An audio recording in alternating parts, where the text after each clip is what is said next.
بسم اللہ الرحمن الرحیم کا جیسا کہ دعبی عادت آل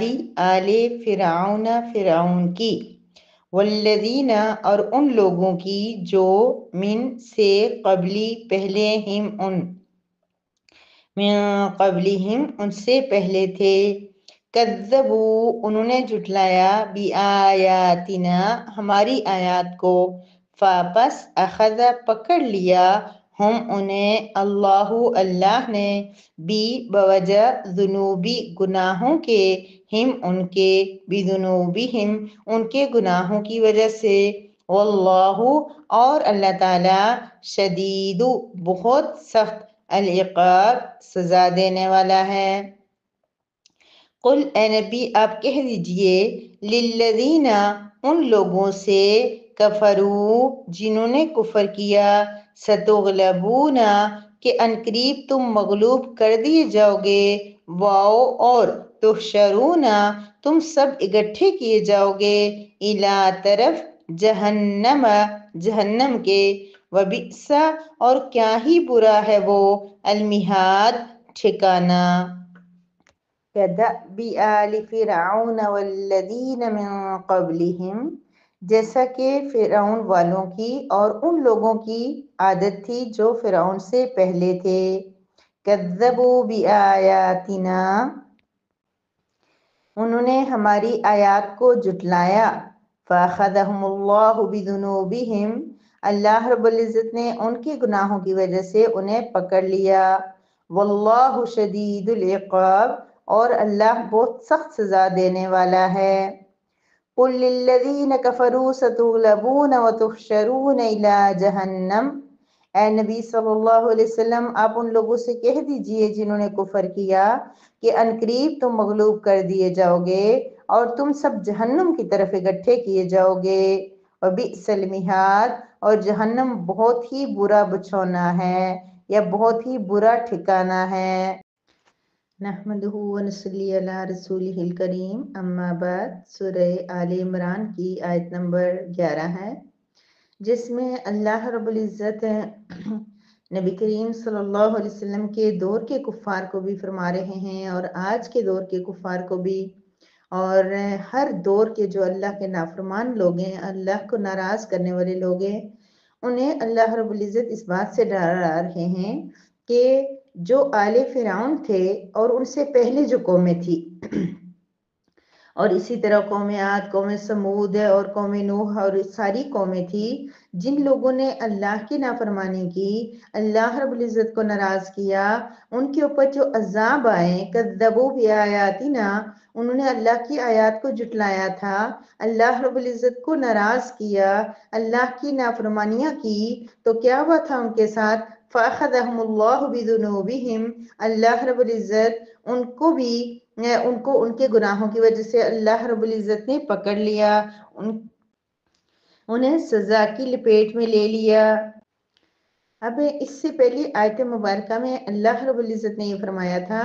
کہ جو لوگ بھی کافر ہیں انہیں ان کے مال اور دولت کام نہیں آئے گی، اولاد کام نہیں آئے گی۔ اب یہاں پر اللہ پاک فرمائے کا جیسا کہ، یعنی اس کے بعد فرمائے کہ جیسے کہ آل فرعون اور ان سے پہلے لوگوں نے جھٹلایا اور ان کو کیا ہوا، اللہ نے گناہوں کے ساتھ پکڑ لیا، تو ان لوگوں کو ان کی اولادیں اور ان کے مال کوئی کام نہیں آئے۔ جب اللہ رب العزت کی طرف سے حکم آیا، جب اللہ رب العزت کی طرف سے سزا آئی، تو اس وقت ان سب لوگوں کو کوئی چیز نہیں بچا سکی، ان کی اولادیں تھیں، ان کے پاس مال تھا، دولت تھی، کیا کچھ نہیں تھا، لیکن جب اللہ کی طرف سے عذاب اور سزا آئی تو کوئی چیز ان کے کام نہیں آ سکی۔ تو یہاں بتانا یہ چاہ رہے ہیں اللہ رب العزت ہم سب کو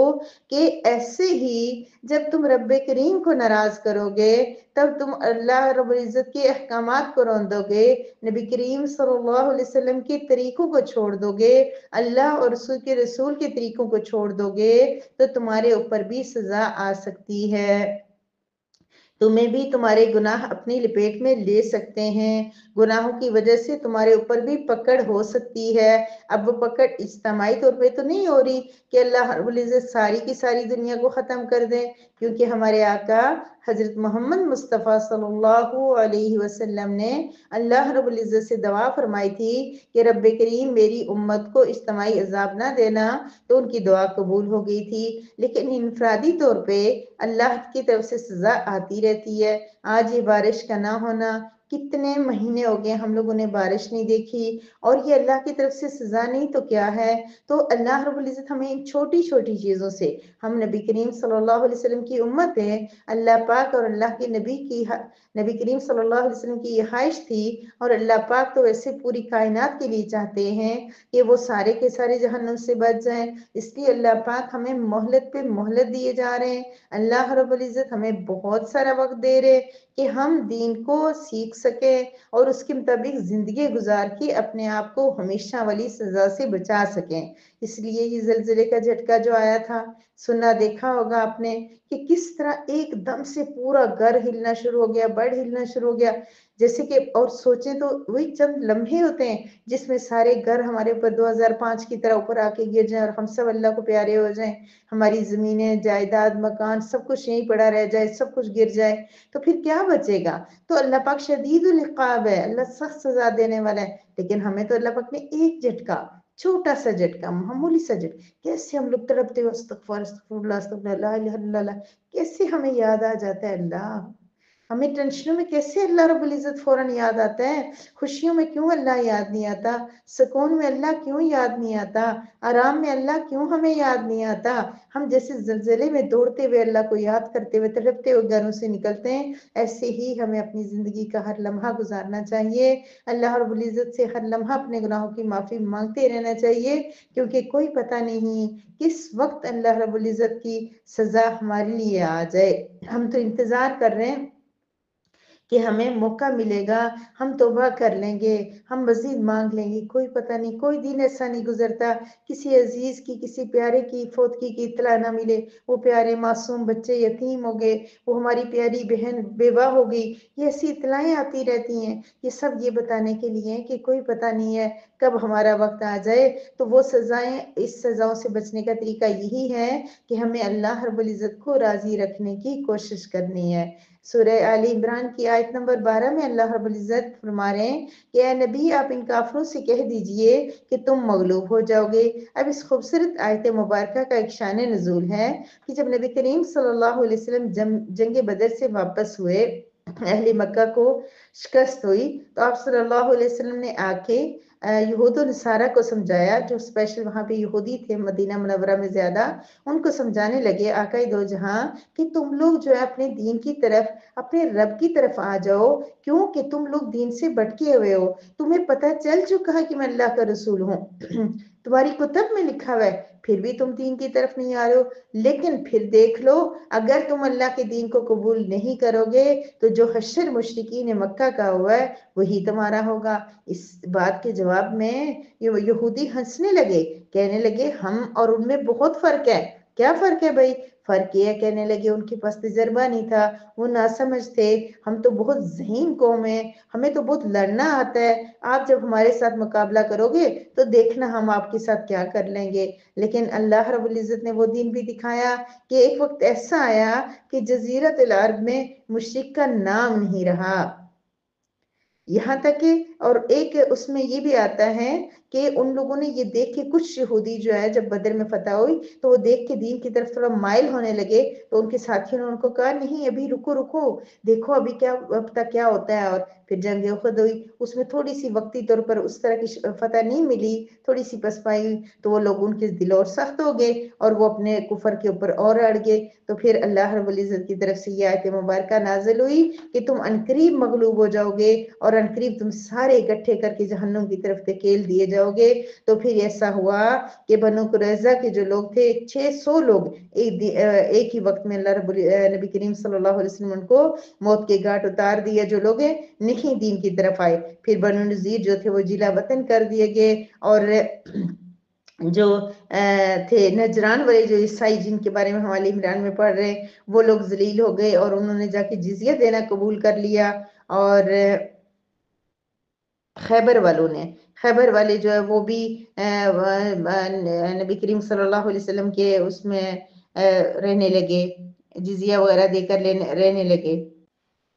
اور پھر حضرت محمد صلی اللہ علیہ وسلم کو اللہ رب العزت نے اور صحابہ کرام کو اور ہمارے اسلام کو ایسی فتح نصیب فرمائی کہ 1000 سال تک پوری دنیا میں جو ہے نا مسلمانوں کو اللہ رب العزت نے بہت زیادہ برتری عطا فرمائی. اور یہ جو اللہ پاک کا وعدہ تھا کہ ان قریب تو مغلوب ہو گئے، کفار دنیا سے مغلوب ہوں گے، تو اس دور میں بالکل کفار مغلوب ہو گئے تھے. یہود و نصارہ اور مشرکین سب کے کوئی یا جزیہ دے رہے تھے یا پھر یہ کہ وہ شکست کھا کے اور فوت ہو چکے تھے، دنیا سے جا چکے تھے. لیکن ہر حال میں اللہ رب العزت نے اسلام کو غالب فرما دیا تھا. اور آج کیوں نہیں ہے؟ اس لیے کہ آج مسلمانوں میں کمی ہے. آج بھی جب یہ مسلمان ایک جذبے کے ساتھ اٹھیں گے اور جب خود اللہ رب العزت کے دین کے مکمل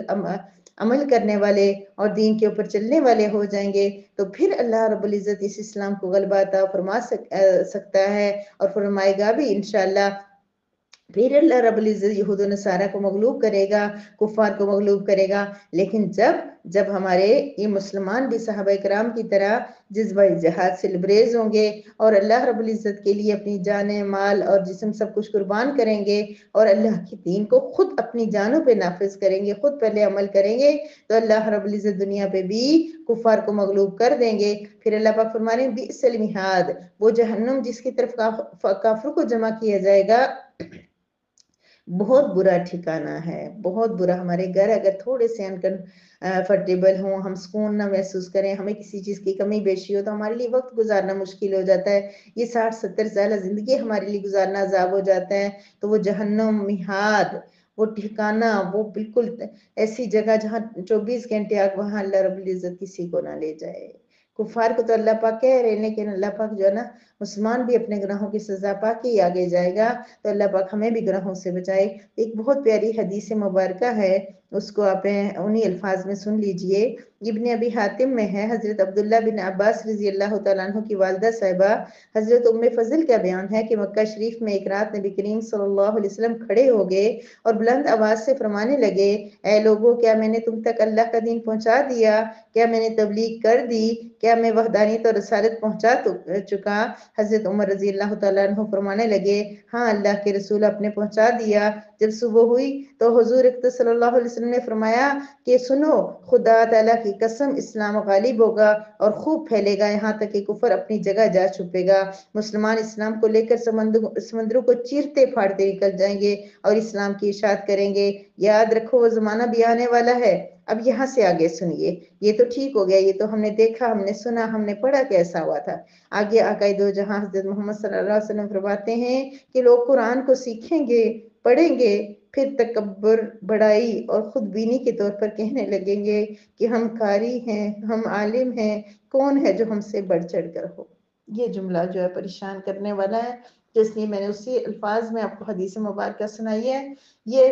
بات ہے کہ ہمیں اگر کہیں اللہ رب العزت قبول کر بھی لیں، ہم تھوڑا سا قرآن کریم کے ساتھ اٹیچ ہو بھی جائیں، کچھ ترجمہ پڑھنے لگ جائیں، کچھ پڑھانے لگ جائیں، کچھ سننے لگ جائیں، کچھ سنانے لگ جائیں، تو ہمارے اندر یہ بات آ جاتی ہے کہ خدا نخواستہ ہم تو عالم ہو گئے، ہم قاری ہو گئے، ہم تو مفسر ہو گئے، ہم تو دین کا کام کر رہے ہیں، ہم تو نیک بن گئے. تو یہ چیز جو ہے نا، وہی قرآن جو ہماری شفاعت کا ذریعہ بن سکتا تھا، وہی قرآن جو ہمیں رب کریم کی رضا حاصل کرنے کا ذریعہ بن سکتا تھا، ہمیں جنت تک پہنچا سکتا تھا، اسی قرآن کو پڑھتے پڑھاتے ہوئے بھی اس تکبر، اس غرور، خدا نہ خواستہ اس طرح کی کسی چیز میں ہم لوگ ملوث ہو گئے تو ہم لوگ کیا ہوں گے؟ وہی قرآن، وہی پڑھنا ہمارے غرور کا سبب بن جائے گا، اور وہی قرآن خدا نہ خواستہ ہمیں جہنم کی طرف بھی لے کے چلا جائے گا. سو ہم نے اللہ رب العزت سے مانگنا ہے کہ رب کریم اخلاص عطا کر دیجئے، عاجزی عطا کر دیجئے. اللہ ہے تو کچھ نہیں، لیکن غرور تو غرور ہے نا.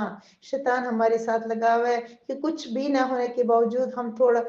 ایسے اس کام کے نام لگا کے، قرآن و حدیث کا نام لگا کے ہم اپنے آپ کو کچھ سمجھنے لگ جائیں اور تو ہم سے ناراض ہو جائے. رب کریم ایسا مت کیجئے گا. رب کریم جو ٹوٹی پھوٹی کوششیں ہیں، تھوڑی تھوڑی سی کوئی ارادہ کوشش نیت ہے، اسی کو قبول کرتے ہوئے ہمیں قبول کر لیجئے گا، اور ہمیں ایسے کام کرنے سے آپ حفاظت فرمائیے گا جو آپ کو ناپسند ہیں۔ رب کریم ہم سے ایسے کاموں کو دور کر دیجئے گا جو آپ کی ناراضگی کا سبب بن جائے، بجائے اس کے کہ ہم آپ کی رضا حاصل کر سکیں۔ وآخر دعوانا ان الحمدللہ رب العالمین۔